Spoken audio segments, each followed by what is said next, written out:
Hey. Assalamualaikum warahmatullahi wabarakatuh. Di sini kami akan mempresentasikan hasil diskusi dari kelompok kami. Sebelumnya, kami akan memperkenalkan anggota kelompok kami satu persatu. Yang pertama, monggo perkenalkan. Perkenalkan, nama saya Lulu Adriatul Khoriyah dengan NIM 230141029 dari Prodi Pendidikan Bahasa Arab. Berikutnya. Baik, saya Vika Malia Agustin, NIM 23034-21063 dari Prodi Pendidikan Bahasa Arab. Saya Imani Dayat dengan NIM 2501421074 dari Prodi Pendidikan Seni Tari. Berikutnya saya sendiri Yoga Jalu Pangarso dengan NIM 250-142-1139 dari Prodi Pendidikan Seni Musik. Perkenalkan, nama saya Agasya Paundra Wijastama dengan NIM 250-142-1158 dari Prodi Pendidikan Seni Musik. Perkenalkan, nama saya Sadijal Sida Pratama, NIM 310-142-1054 dari Prodi Pendidikan Sejarah. Perkenalkan, nama saya Nabila Jucitayu, NIM 310-142-11076 dari Pendidikan Sejarah. Baik, untuk selanjutnya kelompok kami akan memaparkan materinya.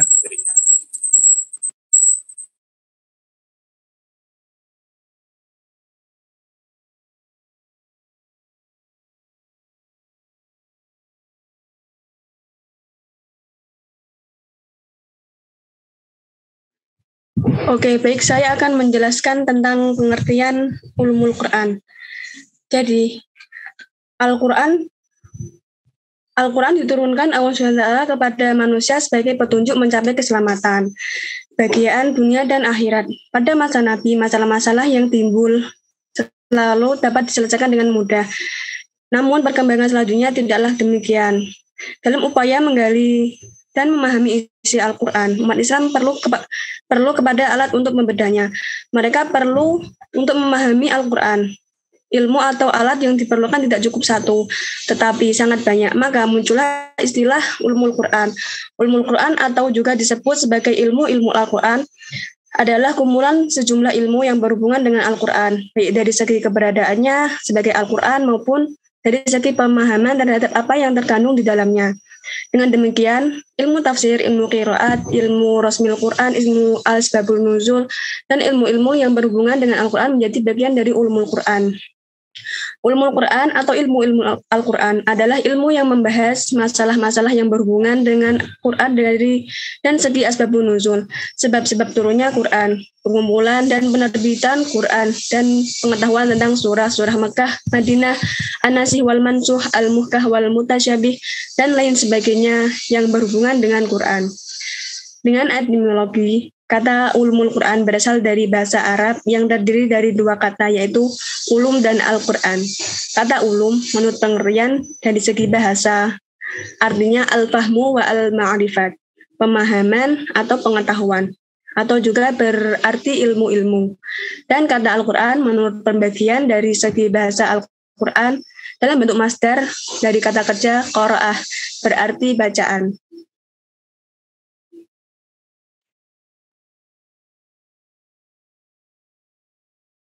Baik, monggo slide selanjutnya. Selanjutnya dibacakan oleh Nabila, monggo dipersilahkan. Al-Quran dalam bentuk kata sifat dari Al-Qaru yang bermakna Al-Jamu atau kumpulan, karena Al-Quran terdiri dari sekumpulan surah dan ayat yang memuat kisah-kisah para nabi, perintah serta larangan. Al-Quran adalah isim alam, bukan kata bentukan, dan sejak awal digunakan sebagai kitab suci umat Islam. Pendapat ini diriwayatkan oleh Imam Syafi'i.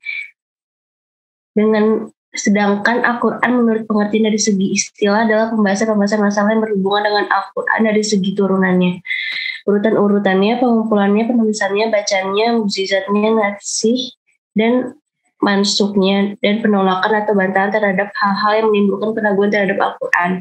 Untuk lebih memahami pengertian ilmu secara jelas, mari kita simak pendapat-pendapat bawah ini. 1. Menurut para ahli filsafat, kata ilmu sebagai gambaran sesuatu yang terdapat dalam akal. 2. Menurut Abu Musa al-Ash'ari, ilmu ialah sifat yang mewajibkan pemiliknya mampu membedakan dengan panca inderanya. Menurut Imam Ghazali, secara umum arti ilmu dalam istilah syaraf adalah ma'rifat Allah terhadap tanda-tanda kekuasaan, perbuatan hamba-hamba dan makhluknya. Menurut Muhammad Abdul Azim, ilmu menurut istilah adalah maklumat yang dirumuskan dalam suatu kesatuan judul atau tujuan. Menurut istilah Al-Quran adalah firman Allah yang bersifat mukjizat yang diturunkan kepada Nabi Muhammad yang tertulis dalam mushaf-mushaf yang dinukil dengan jalan mustawir, dan membacanya merupakan ibadah. Untuk lebih memahami pengertian Al-Quran secara jelas, mari kita simak pendapat-pendapat bawah ini. Menurut mana Al-Quran adalah kitab yang diturunkan kepada Nabi Muhammad SAW dan orang yang akan membaca memperoleh pahala. Menurut Al-Jurjani, Al-Quran adalah wahyu yang diturunkan kepada Rasulullah yang ditulis dalam mushaf dan diriwayatkan secara mustawir atau berangsur-angsur. Menurut kalangan pakar usul fikih dan bahasa Arab, Al-Quran adalah kalam Allah yang diturunkan kepada nabinya, lafaznya dan mengandung mukjizat. Membacanya bernilai ibadah, diturunkan pada mutawir dan ditulis dari surat Al-Fatihah sampai akhir surat yaitu An-Nas. Simpulkan bahwa Al-Quran adalah firman Allah yang bersifat mukjizat yang diturunkan pada Nabi Muhammad SAW dengan perantara malaikat Jibril yang tertulis dalam mushaf-mushaf yang dinukil kepada kita secara mustawir. Membacanya bernilai ibadah yang diawali dengan surat Al-Fatihah dan diakhiri dengan surat An-Nas.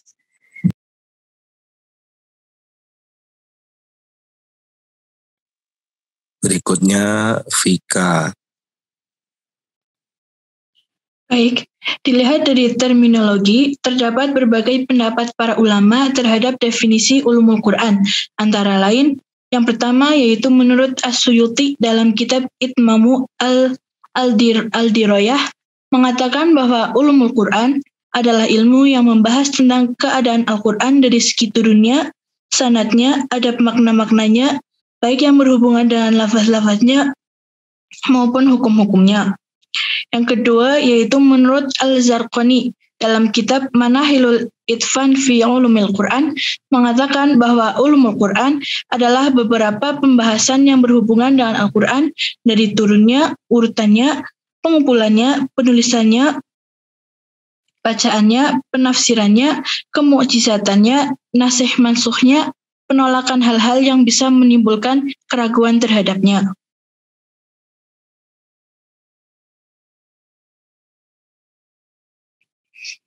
Contoh-contoh ayat ulumul Quran. Ayat yang menunjukkan tentang waktu turunnya Al-Quran. A'udzubillahi minasyaitonirrajim. Bismillahirrahmanirrahim. Syahrul Ramadan alladzi unzila fihi al-Quran hudal linnas wa bayyinatin minal huda wal furqan. Yang artinya bulan Ramadan, bulan yang di dalamnya diturunkan Al-Quran sebagai petunjuk bagi manusia dan penjelasan-penjelasan mengenai petunjuk itu dan pembeda. Quran Surat Al-Baqarah ayat 185. Ayat yang selanjutnya yaitu yang berarti Maha Suci Allah yang telah menurunkan Al-Furqan, Al-Quran kepada hambanya agar dia menjadi pemberi peringatan kepada seluruh alam. Quran Surat Al-Furqan ayat 1. Ayat selanjutnya yaitu yang berarti sesungguhnya Al-Quran ini adalah bacaan yang sangat mulia pada kitab yang terpelihara, Lauhul Mahfuz, tidak menyentuhnya kecuali orang-orang yang disucikan. Quran Surat Al-Waqiah ayat 77-79. Dan ayat yang selanjutnya yaitu yang berarti mereka berkata, wahai kaum kami, sesungguhnya kami telah mendengarkan kitab Al-Quran yang telah diturunkan sesudah Musa, yang membenarkan kitab-kitab yang sebelumnya lagi memimpin kepada kebenaran dan kepada jalan yang lurus. Quran Surat Al-Ahqaf ayat 29.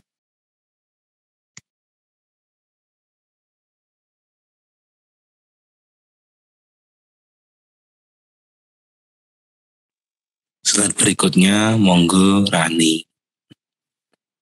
Ruang lingkup ilmu-ilmu Al-Quran. Ulum Al-Quran adalah ilmu yang mempunyai ruang lingkup yang luas dan mencakup semua ilmu yang berkaitan dengan Al-Quran, baik berupa ilmu-ilmu agama seperti tafsir, fikih, tasawuf, dan sebagainya, dan ilmu-ilmu bahasa Arab seperti nahwu, saraf, balaghah, dan sebagainya.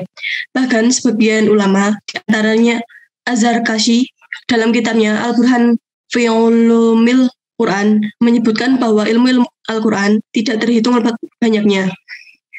Pandangan lain dikemukakan oleh As-Suyuti yang mengatakan bahwa ruang lingkup pembahasan ulum Al-Quran tidak terbatas pada ilmu-ilmu agama, tapi juga ilmu-ilmu umum, misalnya filsafat, sejarah, astronomi, ekonomi, kedokteran, dan sebagainya.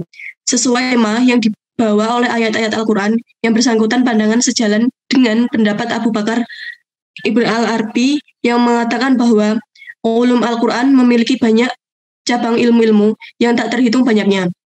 Beberapa ulama pemikir kontemporer yang sejalan dengan pendapat ini seperti Muhammad Abduh, Ahmad Nahrawi, dan Harun Nasution. Beberapa pandangan di atas memberikan pemahaman bahwa pada dasarnya yang menjadi pokok pembahasan ulum Al-Quran adalah ilmu-ilmu agama dan bahasa Arab.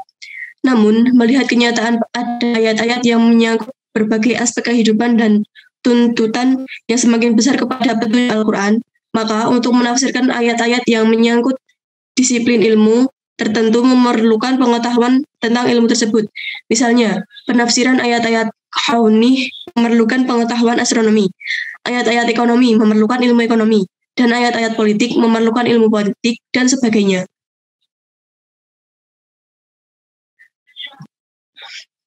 C. Cabang-cabang terpenting ilmu Al-Quran. 1. Ilmu tafsir. Tafsir berarti mengungkapkan dan menampakkan. Sedangkan menurut istilah terminologis adalah berarti menjelaskan mengenai arti ayat dan maksud serta situasi dan kondisinya dengan kalimat-kalimat yang mampu menunjukkan sebab itu secara jelas dan terang. 2. Ilmu ayat-ayat hukum. Hukum-hukum syariat mempunyai sumber-sumber. Di antaranya adalah Al-Quran, Al-Karim, Sunnah, Ijma', dan rasio atau akal. Para ulama berbeda pendapat mengenai sebagian sumber syariat. Akan tetapi mereka semua sepakat bahwa Al-Quran Al-Karim adalah sumber syariat yang pertama. Yang ketiga, ilmu ijaz Al-Quran. Ada pula tinjauan Al-Quran Al-Karim dari segi peranannya sebagai argumentasi terhadap seluruh umat manusia. Sebab ia datang dari Allah Subhanahu wa Ta'ala atau dengan ijaznya. Segi-segi ijaz dalam Al-Quran juga merupakan bukti bahwa ia datang dari sisi Allah. Ditinjau dari segi ini, Al-Quran Al-Karim juga menjadi bukti kebenaran kenabian Rasulullah Al-Amin Sallallahu Alaihi Wasallam. Ilmu ini bertugas menjelaskan segi-seginya dalam Al-Quran, syarat-syarat mukjizat, soal perlunya, dan lain sebagainya.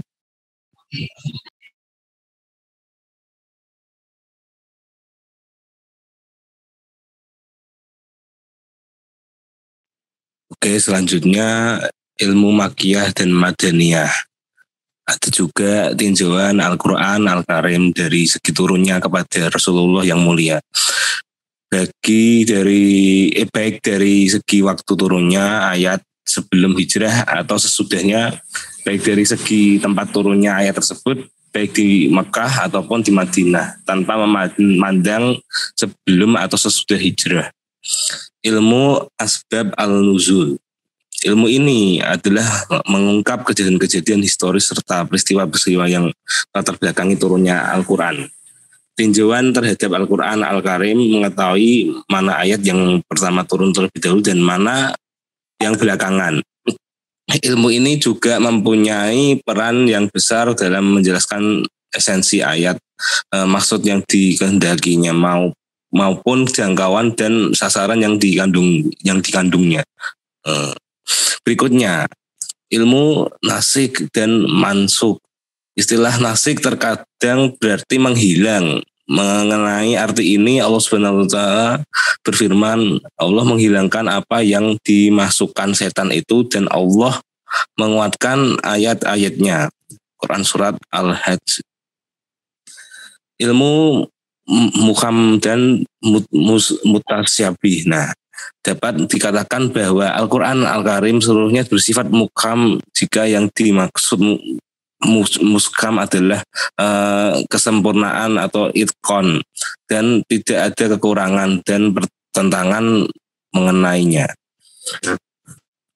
Dan Al-Quran dapat juga disebut mutasyabih jika yang dimaksud dengan istilah adalah kesamaan ayat-ayat dalam hal kebenaran, keindahan, susunan kalimatnya, serta segi-segi ijaznya. Allah telah menurunkan perkataan yang paling baik yaitu Al-Quran yang serupa mutasyabihan atau mutu ayat-ayatnya lagi berulang-ulang sesuai dalam Quran surat Az-Zumur 23. Kemudian berikutnya imut, i'rabi dan balaghah. Dari Al-Quran, para ahli tata bahasa telah membangun kaidah-kaidah tata bahasa, i'rab dan Al-Quranah yang mereka jadikan rujukannya dan juga menjadi dasar-dasar penilaian mereka mengenai kalimat yang benar dan yang salah. Al-Quran juga ditinjau dari kedudukannya sebagai nas berbahasa Arab yang memiliki derajat yang sempurna, yang sesuai dengan kaidah-kaidah tata bahasa dan berada pada derajat ijaz dalam hal susunan kalimat dan pola keindahan bahasa. Ilmu penulisan Al-Quran Al-Karim juga ditinjau dari bentuknya sebagai kalimat-kalimat bahasa Arab atau qad yang khusus. Dan juga apakah tulisan itu tetap sebagai cara penulisan Al-Quran yang baku dan tidak dapat diganggu gugat ataukah tidak. Dan apakah seseorang boleh menyalahi penulisannya dalam hal peristiwa yang berlaku umum di segala zaman menyangkut tulisannya. Dan pendekatan dan sebagainya, ilmu yang membahas dan menjelaskan masalah-masalah ini adalah ilmu rasm Al-Quran.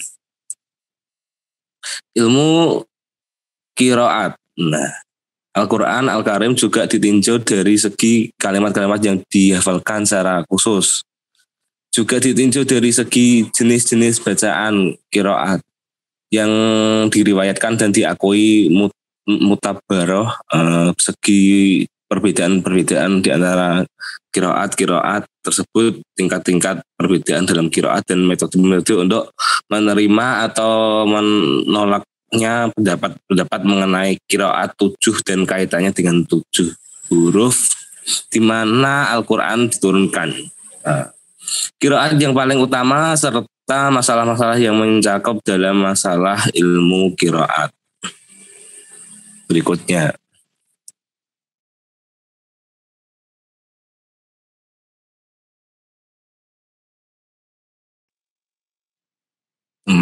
monggo Agustia. Di sejarah diturunkannya Al-Quran. Keadaan ulumul Quran pada abad ketiga. Pada abad ketiga Hijriah, di antara ulama mulai menyusun beberapa ilmu Al-Quran. Ialah Ali bin Al-Madini menyusun ilmu Asbabun Nuzul, wafat 234 Hijriah. 2. Abu Ubaid Al-Qasim bin Salam menyusun ilmu Nasik wal Mansuk dan ilmu Qiraat, wafat 224.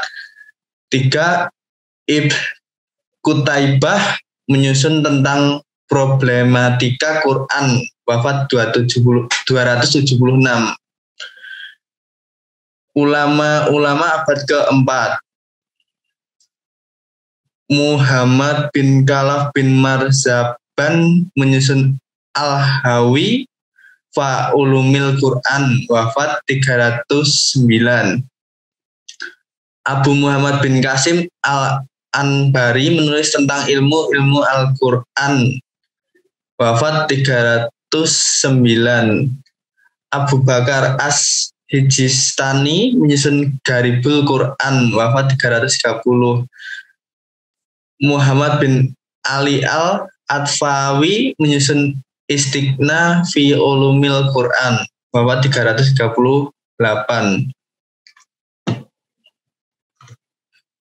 Pengumpulan hasil pembahasan dan bidang-bidang tersebut mengenai ilmu-ilmu Al-Quran, semuanya atau sebagian besar dalam satu karangan, maka Syekh Muhammad Abdul Azim As-Zarkani menyebutkan di dalam kitabnya Mandilul Irfan fi Ulumil Quran bahwa ia telah menemukan di dalam perpustakaan Mesir sebuah kitab yang ditulis oleh Ali bin Ibrahim bin Sa'id yang terkenal dengan Al-Hufi. Judulnya Al-Burham fi Ulumil Quran yang terdiri atas 30 jilid.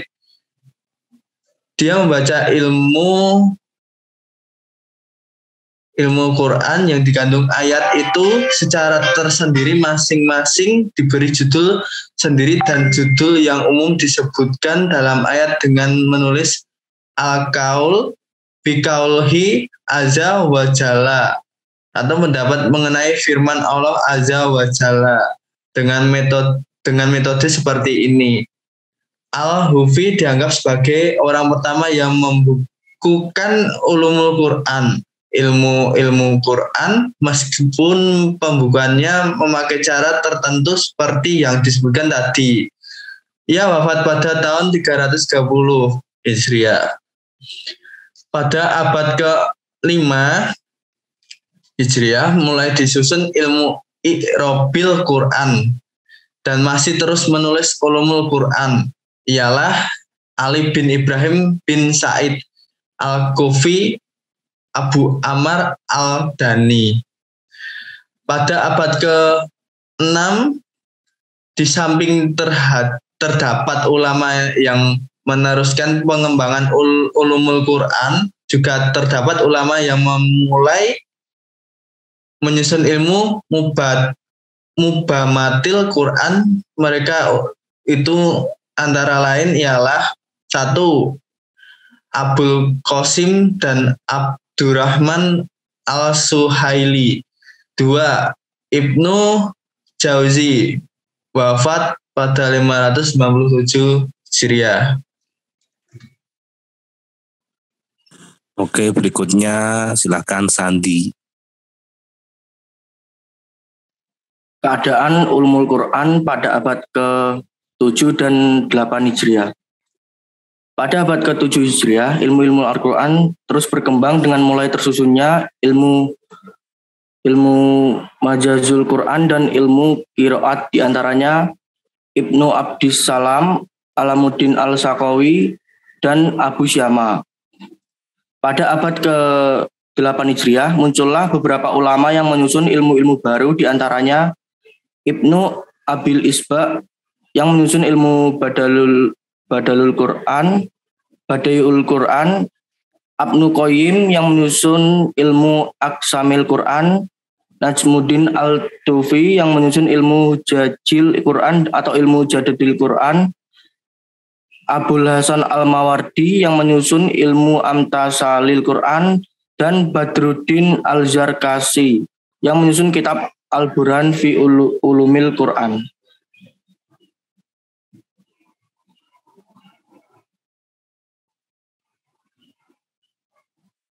Keadaan ulumul Quran pada abad ke-9 dan 10 Hijriah. Pada abad ini perkembangan ulumul Quran mencapai kesempurnaannya. Di antara ulama yang menyusun ulumul Quran adalah Jalaluddin Al-Bulkimi dan Muhammad bin Sulaiman Al-Kafiaji dan Asyuyuti.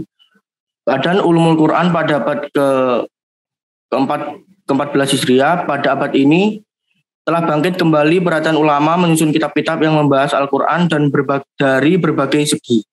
Di antaranya Tahir Al-Jazairi, Jalaluddin Al-Qaim, Muhammad Abdul Azim Az-Zarkani, Muhammad Ali Salamah, Tantawi Jawari, Muhammad Shodiq Al-Rafi'i, dan Mustafa Al-Maragi, dan lain-lain. Akhirnya muncul Mabaisu fi Ulumil Quran oleh Dr. Zubi As-Salih.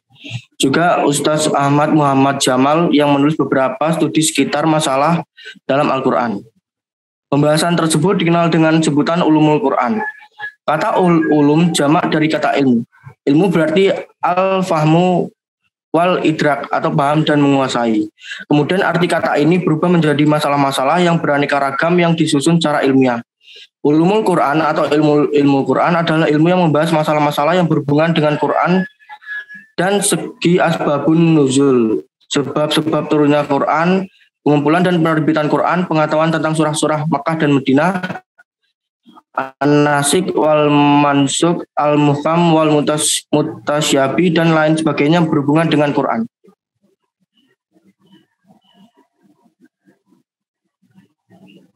Berikutnya. Jadi kesimpulannya ulumul Quran itu adalah ilmu-ilmu Quran. Artinya ilmu Quran yang membahas tentang masalah-masalah, ya, masalah-masalah yang berhubungan dengan Quran dan beberapa segi seperti dari asbabun nuzul, sebab-sebab turunnya Quran, pengumpulan dan penerbitan Quran, dan juga pengetahuan tentang surah-surah Mekah dan Madinah. Ulum Al-Quran juga adalah ilmu yang mempunyai ruang lingkup yang cukup luas dan mencakup semua ilmu yang berkaitan dengan Al-Quran, baik berupa ilmu agama seperti tafsir, fikih, akidah, tasawuf, dan sebagainya, termasuk ilmu-ilmu bahasa Arab seperti nahwu, sorof, balaghah, dan sebagainya. Bahkan sebagian ulama diantaranya Az-Zarkashi dalam kitabnya Al-Burhan fi Ulumil Al-Quran menyebutkan bahwa ilmu Al-Quran tidak terhitung banyaknya. Kemudian disimpulkan bahwa Al-Quran adalah firman Allah yang bersifat mukjizat yang diturunkan kepada Nabi Muhammad SAW dengan perantara malaikat Jibril yang tertulis dalam mushaf-mushaf yang dinukil kepada kita semua mutawir, membacanya bernilai ibadah yang diawali dengan surah Al-Fatihah dan diakhiri dengan surat An-Nas. Saran, pembelajaran ilmu Al-Quran harus ditekuni dengan baik dan serius oleh para pelajar ataupun ulama yang berminat mendalaminya dengan keyakinan yang sungguh-sungguh tanpa adanya keraguan. Mengingat para sahabat maupun orang-orang yang berperan besar tentang terkumpulnya kitab Al-Quran telah tiada, maka sebagai penerus yang masih dalam tahap pembelajaran sangat dibutuhkan keyakinan yang kuat guna menghilangkan keraguan terhadap masalah sebab turunnya satu persatu atau beberapa ayat dalam Al-Quran. Kemudian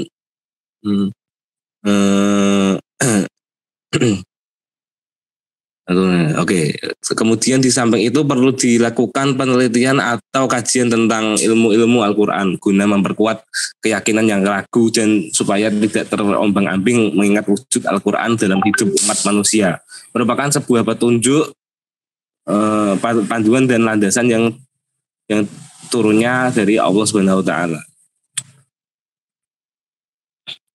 Berikutnya. Baik, sekian, terima kasih. Demikian yang dapat kami sampaikan, kurang lebihnya mohon maaf. Jika ada salah-salah kata, kami mohon maaf yang sebesar-besarnya. Wassalamualaikum warahmatullahi wabarakatuh.